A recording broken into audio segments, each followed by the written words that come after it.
నమస్తే. ఇన్నాళ్ళు నన్ను సపోర్ట్ చేస్తూ, ఎంకరేజ్ చేస్తూ మీ ప్రేమని నాకు అందిస్తున్న ప్రతి ఒక్కరికి కృతజ్ఞతలు. అలాగే ఈ వీడియో కూడా ఖచ్చితంగా మీకు ఉపయోగపడుతుంది. లైక్, షేర్ అండ్ సబ్స్క్రైబ్ చేసి మీ సపోర్ట్‌ని నాకు అందించండి. అలాగే ఈ వీడియో పట్ల మీకున్న అభిప్రాయాన్ని కామెంట్ సెక్షన్‌లో కామెంట్ చేసి తెలియజేయండి.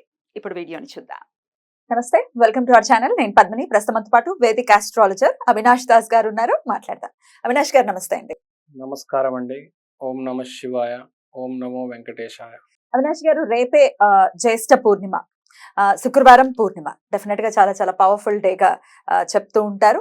అలాగే జ్యేష్ఠ పూర్ణిమ అంటే కూడా ఖచ్చితంగా ఏరువాక పూర్ణిమ అని రైతన్నలు చాలా అద్భుతంగా వైభవంగా పండగ చేసుకునేటటువంటి రోజు. మరి శుక్రవారం పూర్ణిమ వస్తోంది కాబట్టి ఎట్లా ఈ రోజున యూటిలైజ్ చేసుకోవచ్చు? ఈ పౌర్ణమి అనేది ఈసారి జ్యేష్ఠ మాసంలో రావడం వలన దీని విశిష్టత చాలా పెరిగింది. ఎందుకంటే మన అన్ని నక్షత్రాల్లో 27 నక్షత్రాల్లో మోస్ట్ సీనియర్ జ్యేష్ఠ నక్షత్రం. అవును. దక్ష మహారాజు 27 కూతుర్లు, 27 నక్షత్రాలు. వాళ్ళల్లో మోస్ట్ సీనియర్ జ్యేష్ఠ నక్షత్రం పెద్దమ్మాయి. అండ్ ఈ జ్యేష్ఠ నక్షత్రం అనే అమ్మాయికి విపరీతమైన లౌక్యం ఉండడం జరిగింది. ప్లస్ లౌక్యం ఒకటే కాదు, తెలివితేటలు, మెయిన్గా రెస్పాన్సిబిలిటీ. ఏ ఫ్యామిలీలో అయినా పెద్ద కూతురు లేకపోతే పెద్ద కొడుకు అంటే రెస్పాన్సిబిలిటీ ఉంటుంది.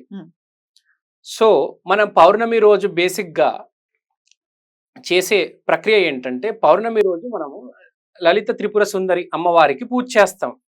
ఎవరైతే గుడ్ టైం మొదలైందో బేసిక్గా వాళ్ళు మెల్లిమెల్లిగా అడుగు తర్వాత అడుగు వేసుకుంటూ అలా పైకి వెళ్ళాలని చూస్తారు. కష్టం నుంచి ఒక దాటికి వచ్చిన తర్వాత ప్రతి మనిషి మనం సెటిల్ అయిపోయాము, ఇప్పుడు మనం ఎదగాలి అని అనుకుంటారు. అలాంటి వాళ్ళు బేసిక్గా పౌర్ణమి రోజు అంటే లైఫ్లో ఎంతో కొద్దిగా సెటిల్ అయ్యారు అనుకుంటున్నారో వాళ్ళు ఈ పౌర్ణమి రోజుని వాడుకోవాలి, యూజ్ చేసుకోవాలి. I mean to say. And దీని మీద జ్యేష్ఠ నక్షత్రంలో పడడం వల్ల జ్యేష్ఠ మాసంలో పాయింట్ ఏంటంటే, విత్ రెస్పాన్సిబిలిటీ మీరు ఎదగడం అనేది జరుగుతుంది. ఈ రోజు యూస్ చేసుకుంటే, ఈ పౌర్ణమి యూస్ చేసుకుంటే ఎదగడం అనేది ఎలా అయినా ఎదగొచ్చు, కానీ మనం ధర్మ మార్గంలో ఎదగాలి. ఇప్పుడు చాలా సింపుల్ అండి. నేను సింపుల్ ఎగ్జాంపుల్ చెప్తా. తప్పు మార్గంలో ఎవరైతే ఎదుగుతారో చివరికి అందరు కలిసి వాడిని చివరికి ముంచేస్తారు.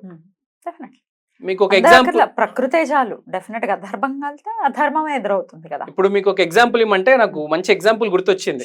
చెప్పండి. ఇప్పుడు World War I ప్రపంచ యుద్ధం 1 జరిగిన తర్వాత అన్ని దేశాలలో బ్రెడ్ ప్యాకెట్ 500 రూపాయలు, వాటర్ బాటిల్ 300 అప్పుడే జరిగింది. ఆర్థిక సంక్షోభం జరిగింది. World War I తర్వాత ఎకనామీస్ అన్ని క్లాష్ అయిపోయాయి, అన్ని కూలిపోయినాయి. ప్రజలు చాలా దారుణమైన స్థితికి వచ్చేసారు. ఎవరి దగ్గర డబ్బులు లేవు, డబ్బులున్నా సరిపోవు. ఎందుకంటే వాటర్ బాటిల్ 500 రూపాయలు. మనం వింటూ ఉంటాం కొన్ని దేశాల్లో 1,00,000 రూపాయలకి చిన్న చాక్లెట్, బ్రెడ్ ప్యాకెట్ 2 లక్షలు అని వింటూ ఉంటాం మనం. సో అలాంటి పరిస్థితి వచ్చింది, ప్రపంచవ్యాప్తంగా వచ్చింది. అలాంటప్పుడు ఏం చేశారు మన వాళ్ళు అందరు దేశాలు వచ్చి, ఇంకా మనం యుద్ధాలు పెట్టుకోకూడదు, ఇక నుంచి మనందరం బాగుపడదామని చెప్పేసి అందరూ నిర్ణయాలు తీసుకున్నారు. ఒక కాగితం మీద సంతకాలు పెట్టారు. ఇవాళ నుంచి మేము కొట్టుకోము అని చెప్పేసి ప్రతి దేశం స్కూల్స్, కాలేజెస్, జాబ్స్ మీద కాన్సన్ట్రేట్ చేసాయి. మెల్లిమెల్లిగా ఎదుగుదల అని జరిగింది. కానీ వాడి పేరు హిట్లర్. వాడు ఏం చేశాడంటే, జర్మనీలో ఎదుగుదలతో పాటు వచ్చిన డబ్బుని గన్స్, బాంబ్స్, ట్యాంక్స్, ప్లేన్స్, ఈ జెట్ ఫైటర్స్ దాని మీద పెట్టేశాడు. వీళ్ళందరూ ఏం చేశారు, వేరే దేశంలో ఉన్న వాళ్ళందరూ ప్లేన్లు అమ్మేసి, ట్యాంకులు అమ్మేసి, జెట్లు అమ్మేసి, దాన్ని కార్లు చేసేసి మొత్తం క్లీన్గా ఇంకా యుద్ధాలు జరగవులే అనుకున్నాడు. కానీ వీడు ఏం చేశాడు, దిక్కుమాలినోడు హిట్లరు, ఇదే నాకు దొరికిన అవకాశం అని చెప్పేసి ప్రపంచం మీద మొత్తం పడ్డాడు. చేశాడా లేదా పాపం? ఏమైంది, అందరు కలిసి తిరిగి వాడిని కొట్టారు. వాడు సూసైడ్ చేసుకొని చచ్చిపోయాడు. ఎదిగితే ధర్మ మార్గంలో ఎదగాలండి. ఇట్లాంటి పరిస్థితి వస్తుంది. హిట్లర్కి వచ్చిన పరిస్థితి. నువ్వు ప్రైమ్ మినిస్టర్ అయిపోయావు, ఛాన్సలర్ అయిపోయావు, జర్మనీ నంబర్ 1 దేశం చేసావు, కానీ చివరికి జరిగింది ఏంటి? నీ జర్మనీ పోయింది, నువ్వు పోయావు, జన్మ పోయింది. బాగా చెప్పారు. జర్మనీ పోయింది, జన్మ పోయింది, Right. అందరు కలిసి కొట్టారు. Hmm. నువ్వు ఒక్కడివి ఏం చేయగలిగావు? ఏం చేయలేకపోయావు. Right. నేనే డిక్టేటరు, నేను ప్రపంచాన్ని శాసిస్తాను అని అనుకున్నాడు. Hmm. అంత సీన్ లేదరా బాబు అని చెప్పేసి చాలా సినిమాలు వచ్చాయి. దాంట్లో ఒక ఫేమస్ సినిమా డంకర్క్ Hmm. అని వచ్చింది ఈ మధ్య. Hmm. అది చూస్తే అర్థమవుతుంది హిట్లర్ ఎట్లా ఓడిపోయాడని. రైట్. సో మొత్తానికి అట్లా ధర్మ మార్గంలో ఉండాలి end of the day. Right అండి. అయితే ధర్మ మార్గంలో ఉండాలి అని చెప్తున్నా. ప్రత్యేకించి రేపటి రోజున ఎట్లాంటి రెమెడీస్ చేసుకోవచ్చు? రేపటి రోజు ఎట్లాంటి రెమెడీస్ చేసుకోవచ్చు అంటే చాలా సింపుల్. జామున్ చెట్టు, నేరేడు పండు. నేరేడు పండ్లు అంటారు. నేరేడు పండ్లు చెట్టు ఉంటది. ఆ 2 ఆకులు తీసుకొని Hmm. దాన్ని ఫస్ట్ రెడ్ కలర్ థ్రెడ్తో కట్టాలి. Hmm. రెడ్ కలర్ థ్రెడ్తో కట్టిన తర్వాత వైఫ్ అండ్ హస్బెండ్ వాళ్ళ పేర్లు రాసుకోవాలి. 2 లీవ్స్ మీద, 2 లీవ్స్ మీద పేరు రాసుకొని తర్వాత ఆ 2 లీవ్స్ ని కూడా మళ్ళీ రెడ్ థ్రెడ్ తో మొత్తం కట్టేయాలి. Hmm. మొత్తం చుట్టేయాలన్నమాట. Hmm. మొత్తం చుట్టేసిన తర్వాత సో రావి చెట్టు దగ్గర Hmm. ఆ రెండు లీవ్స్ ని కొంచెం తవ్వేసి దాని లోపల పెట్టేసి దాన్ని కప్పేస్తే Hmm. లవ్ అండ్ హార్మనీ అనేది కపుల్స్ మధ్యలో పెరుగుతుంది, సఖ్యత పెరుగుతుంది. ఎస్పెషల్లీ కపుల్స్ లో లేడీస్ కి రెస్పాన్సిబిలిటీ అనేది పెరుగుతుంది. మా హస్బెండ్, మా వాడు, నేను నా ఫ్యామిలీని చూసుకోవాలి, నా ఫ్యామిలీ వల్ల ఇప్పుడు మా పిల్లలు బాగుండాలి, రేపు వాళ్ళకి పెళ్ళిళ్ళు అవుతాయి.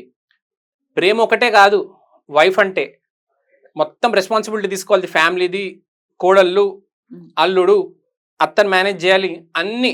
సో రెస్పాన్సిబిలిటీ కోసం love and harmony between husband and wife అంటే భార్య భర్తల మధ్య సఖ్యత, అలానే ఫ్యామిలీ రెస్పాన్సిబిలిటీ కోసం మోస్ట్ ఇంపార్టెంట్ ఈ రెమెడీ అనేది.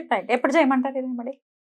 ఈ రెమెడీ శుక్రవారం పౌర్ణమి కదా, రేపు శుక్రవారం పౌర్ణమి కనుక మీరు ఏ టైంలో అయినా చేయొచ్చు అని చెప్తాను. ఫస్ట్ అవర్ లో చేస్తే అద్భుతంగా ఉంటది, పొద్దునే చేయొచ్చు, అద్భుతంగా ఉంటది.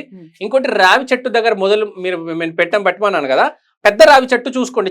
ఈ మధ్య నేను చూస్తున్నాను చిన్న రావి చెట్లు ఉంటాయి టెంపుల్స్ లో. అలా కాకుండా ఎక్కడైనా పెద్ద రావి చెట్టు, ఏదైనా మీ ఇంటి కొంచెం దూరమైన పర్లేదు, పెద్ద రావి చెట్టు కొంచెం 100 years ఓల్డ్ మినిమం. మనం చూస్తుంటాం చాలా చెట్లు ఉంటాయి మన సిటీలో 500, 600 years ఓల్డ్. కొంచెం పెద్ద రావి చెట్టు సెలెక్ట్ చేసి దాని మొదలు దగ్గర దీన్ని కొంచెం మట్టి తవ్వేసి ఈ లీవ్స్ ని పెట్టేస్తే ఏం జరుగుతుంది అంటే ఫ్యామిలీలో బ్యాలెన్స్ అనేది కుదురుతుంది. చంద్రుడికి బాగా ఇష్టమైన నక్షత్రం రోహిణి నక్షత్రం, కానీ రెస్పాన్సిబిలిటీ ఎక్కువ జ్యేష్ఠ నక్షత్రం ప్రతి ఉన్నది కాబట్టి జ్యేష్ఠ నక్షత్రం అనేది మోస్ట్ ఇంపార్టెంట్ ఈ చంద్ర గమనంలో. సో మనం చెప్పేది ఏంటంటే విత్ చంద్రుడి ఆశీర్వాదం అండ్ విత్ జ్యేష్ఠ నక్షత్ర ఆశీర్వాదం రేపు మీరు పౌర్ణమి రోజు ఈ రెమెడీ చేసుకుంటే అద్భుతంగా ఉంటుంది. ఫ్యామిలీలో బ్యాలెన్స్ క్రియేట్ అవుతుంది. డబ్బు ఫ్లో ఏదైతే ఉందో ఎక్కడ ఎలా వెళ్ళాలి అలా వెళ్తుంది. ఇంకోటి రాంగ్ డైరెక్షన్స్ లో వెళ్లకుండా కరెక్ట్ డైరెక్షన్స్ లో ఎక్కడ ఎంత వెళ్ళాలి అనేది కరెక్ట్ గా జ్యేష్ఠ నక్షత్రం ఆశీర్వాదం ఉంటే కంపల్సరీ మీ ఫ్యామిలీలో జరుగుతుంది. చాలా బ్యూటిఫుల్ గా ఎక్స్ప్లెయిన్ చేశారు. కృతజ్ఞతలండి. నమస్తే.